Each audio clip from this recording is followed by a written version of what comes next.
अफसाना ठंडा गोश्त। मुसन्निफ सादत हसन मिंटू। पेशकश हमजा याकूब। ईशर सिंह जूं ही होटल के कमरे में दाखिल हुआ, कलवंत कौर पलंग पर से उठी। अपनी तेज तेज आंखों से उसकी तरफ घूर के देखा और दरवाजे की चटखनी बंद कर दी। रात के 12 बज चुके थे। शहर का मुज़ाफ़ात एक अजीब पुरअसरार खामोशी में गर्क था। कलवंत कौर पलंग पर आलती पालती मारकर बैठ गई। ईशर सिंह, जो गालिबन अपने परागिंदा ख्यालात के उलझे हुए धागे खोल रहा, हाथ में किरपान लिए एक कोने में खड़ा था।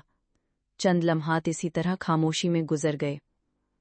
कलवंत कौर को थोड़ी देर के बाद अपना आसन पसंद न आया और वो दोनों टांगे पलंग से नीचे लटकाकर हिलाने लगी। ईशर सिंह फिर भी कुछ न बोला।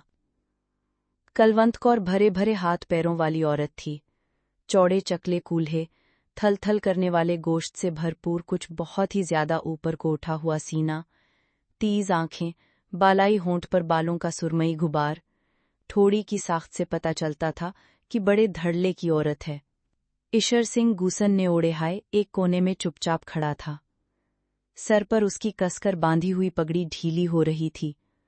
उसके हाथ, जो किरपान थामे हुए थे, थोड़े थोड़े लर्ज़ां थे, मगर उसके कदो कामत और खदोखाल से पता चलता था कि कलवंत कौर जैसी औरत के लिए मौजूं तरीन मर्द है। चंद और लम्हात जब इसी तरह खामोशी से गुजर गए तो कलवंत कौर छलक पड़ी, लेकिन तेज तेज आंखों को नचाकर वो सिर्फ इस कद्र कह सकी, ईशर सी हाँ। ईशर सिंह ने गर्दन उठाकर कलवंत कौर की तरफ देखा, मगर उसकी निगाहों की गोलियों की ताब न लाकर मुंह दूसरी तरफ मोड़ लिया।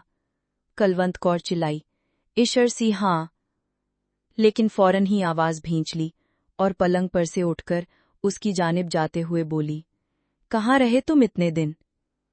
ईशर सिंह ने खुश्क होंठों पर जबान फेरी, मुझे मालूम नहीं। कलवंत कौर भना गई, ये भी कोई मोया जवाब है? ईशर सिंह ने किरपान एक तरफ फेंक दी और पलंग पर लेट गया।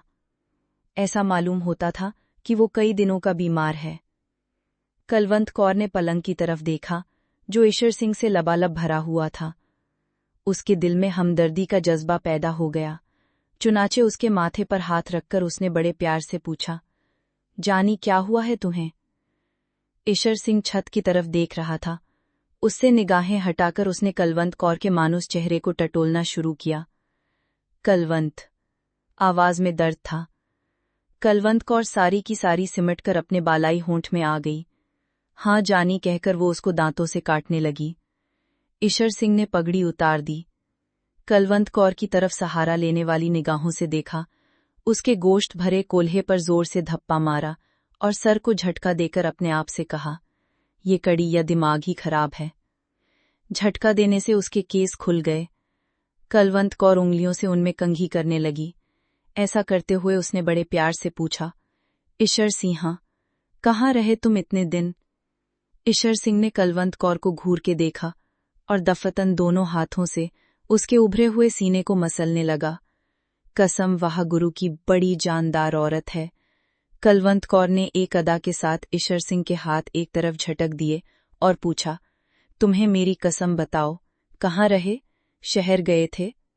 ईशर सिंह ने एक ही लपेट में अपने बालों का जुड़ा बनाते हुए जवाब दिया, नहीं।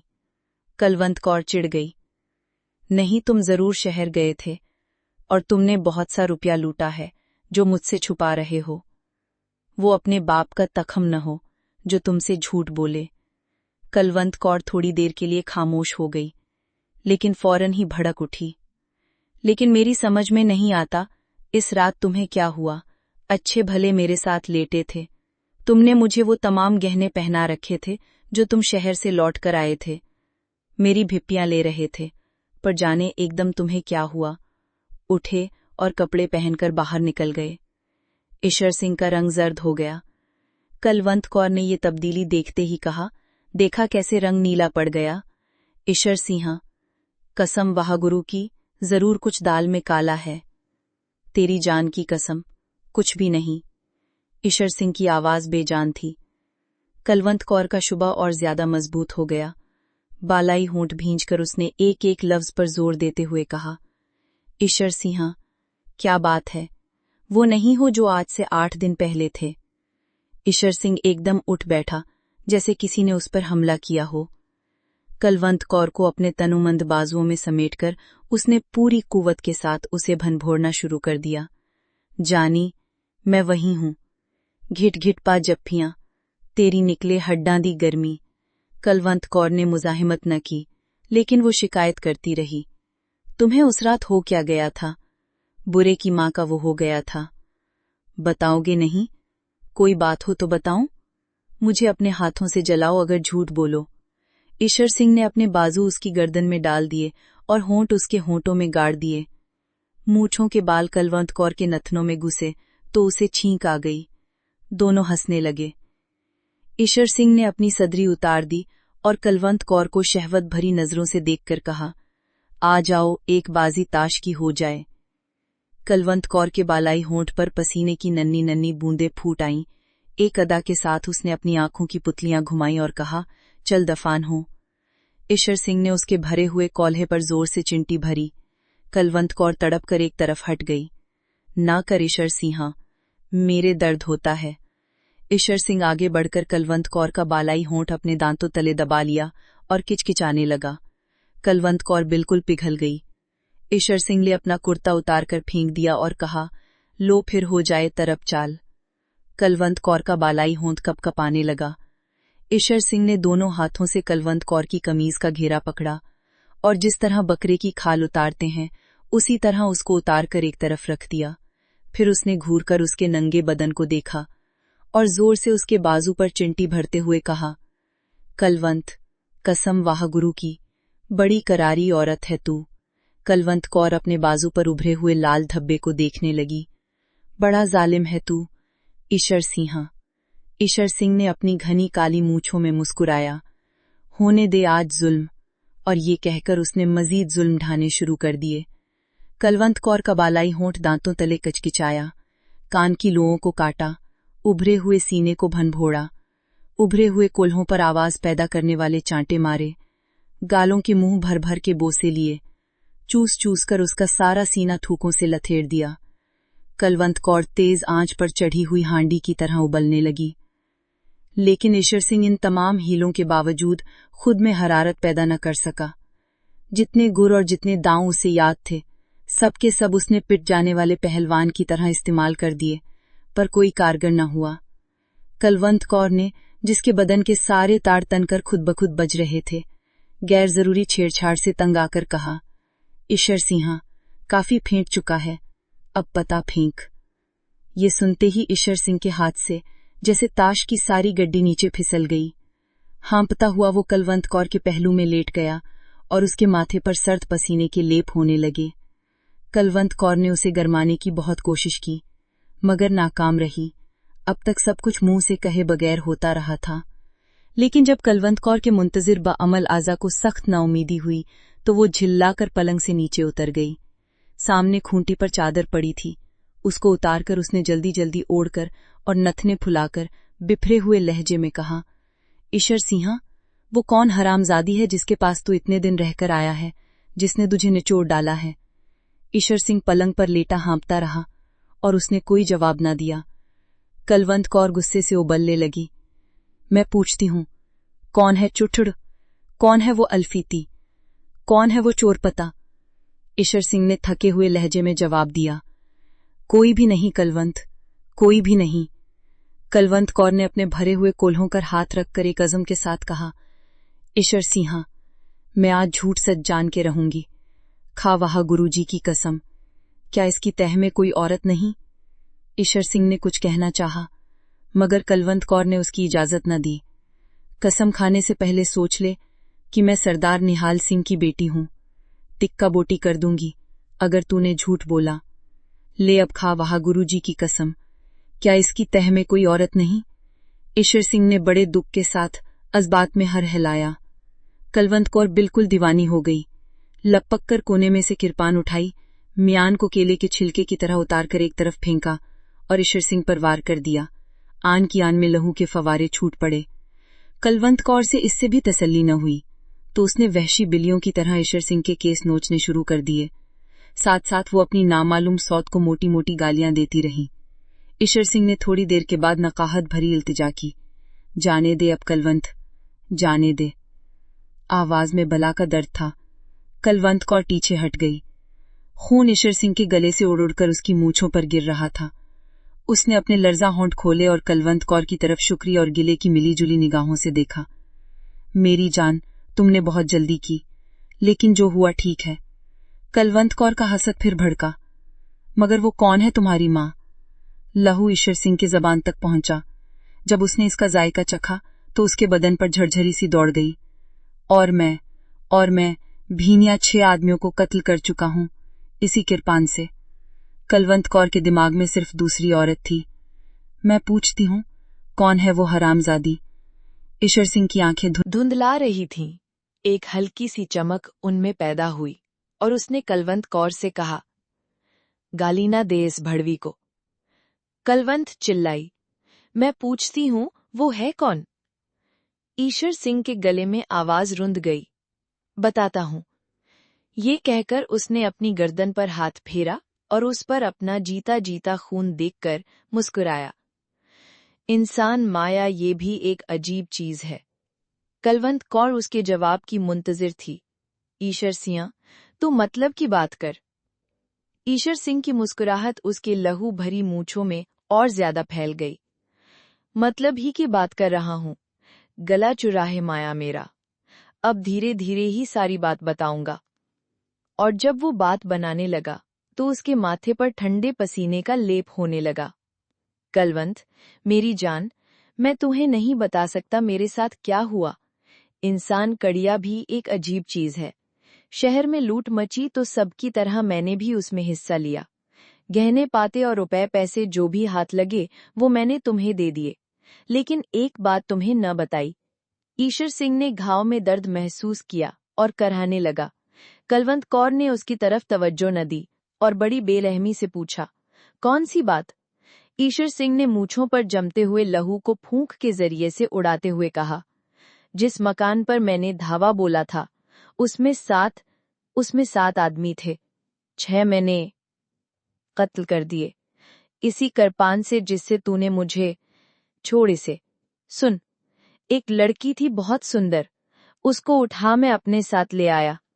कलवंत कौर खामोश सुनती रही। ईशर सिंह ने एक बार फिर फूंक मारकर मूंछों पर से लहू उड़ाया। कलवंत जानी, मैं तुमसे क्या कहूं, कितनी सुंदर थी। मैं उसे भी मार डालता, पर मैंने कहा, नहीं ईशर सिंह, कलवंत कौर के तो हर रोज मजे लेता है, ये मेवा भी चख देख। कलवंत कौर ने सिर्फ इस कदर कहा, और मैं उसे कंधे पर डालकर चल दिया। रास्ते में क्या कह रहा था मैं? हाँ, रास्ते में नहर की पटरी के पास थोहड़ की झाड़ियों तले मैंने उसे लिटा दिया। पहले सोचा कि फेंटूं, लेकिन फिर ख्याल आया कि नहीं। ये कहते कहते ईशर सिंह की जबान सूख गई। कलवंत कौर ने थूक निगलकर अपना हल्क तर किया और पूछा, फिर क्या हुआ? ईशर सिंह के हल्क से बमुश्किल ये अल्फाज निकले, मैंने पत्ता फेंका, लेकिन उसकी आवाज डूब गई। कलवंत कौर ने उसे झंझोड़ा। फिर क्या हुआ? ईशर सिंह ने अपनी बंद होती हुई आंखें खोली और कलवंत कौर के जिस्म की तरफ देखा, जिसकी बूटी बूटी थरक रही थी। वो मरी हुई थी, लाश थी, बिल्कुल ठंडा गोश्त। जानी, मुझे अपना हाथ दे। कलवंत कौर ने अपना हाथ ईशर सिंह के हाथ पर रखा, जो बर्फ से भी ज्यादा ठंडा था। Welcome to learn with Hamza Yaqoob. आपने सुना सादत हसन मंटू का शहरा आफाक अफसाना ठंडा गोश्त। अब आइए जरा इसकी अदबी आप कह लें कि तहलील और इसकी फिक्री गहराई को समझने की कोशिश करते हैं। जी बिल्कुल। ये सिर्फ एक चौंका देने वाली कहानी नहीं है, बल्कि ये तशद्दुद, होश और फिर वो जो जुर्म का एहसास होता है ना, उससे पैदा होने वाली बर्बरियत, बेबसी और नफ्सियाती शिकस्त व रेख्त को मतलब बड़ी खूबी से बेनकाब करती है। जी हाँ, और मिंटो का कमाल यह है कि वो सिर्फ कहानी नहीं सुनाते, वो अपने, आपने कहा ना, मुख्तसर मगर तबाहकुन अंदाज़े बयां में बहुत कुछ कह जाते हैं। तो हमें वो अलामतें, वो साख्त और उस वक्त की जो समाजी और सियासी तनकीद है उसे समझना होगा। सही। खासतौर पर तकसीम हिंद के फसादात का पस मंजर। बिल्कुल। तो कहानी शुरू होती है एक होटल के कमरे से। ईशर सिंह अंदर आता है, कुलवंत कौर इंतजार कर रही है। माहौल में एक अजीब सी पुरअसरार खामोशी है। जी, और किरदारों का तारुफ भी इसी माहौल में होता है। कुलवंत कौर एक मजबूत, भारी जिस्म, तेज मजाज औरत, और दूसरी तरफ ईशर सिंह जो बज़ाहिर तो मजबूत है, हाथ में कृपान भी है, लेकिन वो परेशान है, खामोश है। हाँ, जहनी तौर पे जैसे वहाँ मौजूद ही नहीं, बिल्कुल गैर हाजिर। शुरू के मुकालमे ही मतलब तनाव से भरे हुए हैं। कुलवंत कौर पूछती है, कहाँ थे इतने दिन? वो मशकूक है, उसे लगता है कुछ लूट कर लाया है, छुपा रहा है। और ईशर सिंह के जवाब वो भी बड़े अजीब हैं। मुझे मालूम नहीं, या वो जो कहता है बुरे की माँ के घर। ये टालने वाले जवाबात हैं। हाँ, लगता है जैसे वो खुद भी समझ नहीं पा रहा या बताना नहीं चाह रहा। और फिर वो 8 दिन पहले का वाकया। जी, वो जेवरात वाला मामला, जब वो उसे जेवरात पहनाकर अचानक चला गया था, इससे कुलवंत का शक और गहरा हो जाता है। बिल्कुल। फिर वो लम्हा आता है जब ईशर सिंह जिस्मानी कुर्बत की कोशिश करता है। बड़ा पुरजोश, बल्कि तशद्दुद अंदाज है उसका। कहता है, कसम वहा गुरु की, बड़ी कर्रारी औरत है तू। हाँ, लेकिन वो नाकाम रहता है। जी, वो खुद में कोई हरारत, कोई तहरीक पैदा नहीं कर पाता। और ये नाकामी कुलवंत के गुस्से और शक को आप कह लें कि मजीद हवा देती है। वो फौरन समझती है कि ईशर सिंह किसी दूसरी औरत के पास से आ रहा है। हाँ, वही कि किसने निचोड़ डाला तुझे? वो पूछती है, ईशर सैया वो कौन हरामजादी है? और फिर वो कसम लेती है, वाह गुरु की कसम। ये बहुत अहम नुक्ता है। सही। सिखों के लिए ये बहुत बड़ी कसम है। सही। और ईशर सिंह वो मतलब दुख से इकरार कर लेता है कि हाँ, औरत का मामला है। बस कुलवंत का गुस्सा फिर काबू से बाहर हो जाता है। वो वही कृपाण उठाती है जो शायद पहले ही तशद्दुद की अलामत बन चुकी है, और ईशर सिंह पर वार कर देती है। यानी तशद्दुद का दायरा मुकम्मल होता है एक तरह से। बिल्कुल। और फिर जख्मी ईशर सिंह जब वो मौत के करीब है, तब वो सच बताता है। जी, वो एतराफ करता है कि उसने फसादात में हिस्सा लिया, 6 आदमियों को कत्ल किया इसी कृपाण से। और फिर वो लड़की, वो कहता है, कुलवंत जानी, मैं तुमसे क्या कहूँ, कितनी सुंदर थी वो। हाँ, उसकी नीयत साफ जाहिर है। ये मेवा भी चख देख। वो इस्मत दरी का इरादा रखता था। लेकिन जब वो उसे नहर के पास झाड़ियों में ले जाता है तो असल हकीकत सामने आती है। वो कहता है, वो मरी हुई थी, लाश थी, बिल्कुल ठंडा गोश्त।